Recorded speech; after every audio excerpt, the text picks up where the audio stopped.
Aura Briguela gustong itrato at tawaging babae.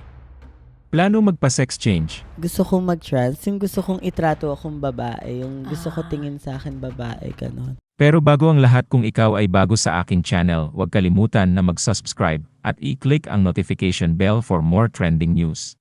Plano ng kapamilya young star na si Aura Briguela na sumailalim sa gender reassignment surgery sa tamang panahon. Diretsahang inamin ni Aura na talagang gusto niyang itrato siyang babae ng mga tao dahil ito ang kanyang totoong gender identity sa interview sa kanya ng content creator na si Kila Kush para sa kanyang podcast. Ibinahagi ni Aura ang naging journey niya sa pag-transition mula sa pagiging bading patungo sa pagiging transgender woman.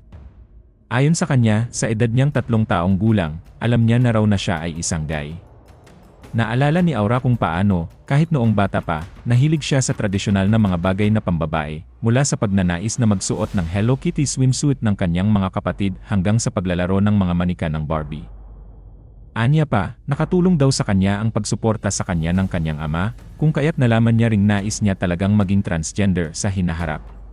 Parang mga 3 years old pa lang ako, alam ko na. Like, na-gay ako. Ito na lang lately yung trans. It all started with my 2 sisters kasi ako yung sumunod after ng 2 babae. So, growing up, naiinggit ako kasi ang dami nilang choices eh. Sila mag-short, pwede sila mag-palda, mag-dress. Tapos ako polo and short, pantalon lang. Growing up, alam ko nang bakla ako kasi gusto ko yung Hello Kitty nila na swimsuit, yung Barbie. Sinuportahan naman ako ng tatay ko. Kung lumaki na ako, alam ko na magta-trans ako. Inilahad niya rin ang isa pang dahilan kung bakit niya na-realize na siya ay talagang transgender at hindi isang guy. Ayon sa kanya ay gusto niya na tawagin at kilalanin siya bilang isang tunay na babae. Yung moment na gusto kong mag-transition na babae talaga. Kasi pag gay, before, sinasabi ko na gay lang ako kasi wala naman akong balak mag-transition. Yung parang kontento na ako na ito lang nakakatawang bakla or like bakla lang na nagkakagusto sa lalaki. Pero nung nasabi kong gusto kong mag-trans, yung gusto kong itrato akong babae, yung gusto ko tingin sa akin babae, ganon. Matatandaang kamakailan lamang ay laman ng balita si Aura matapos putaktihin ang kanyang graduation picture. Kabilang na ang isang komento ng isang content creator.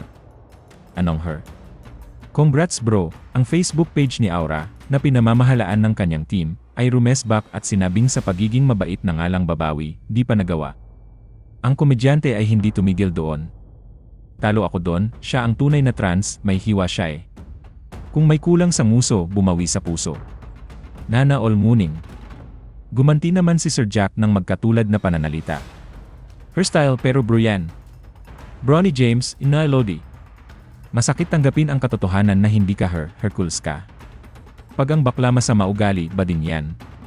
Pero pag mabait, good din yan.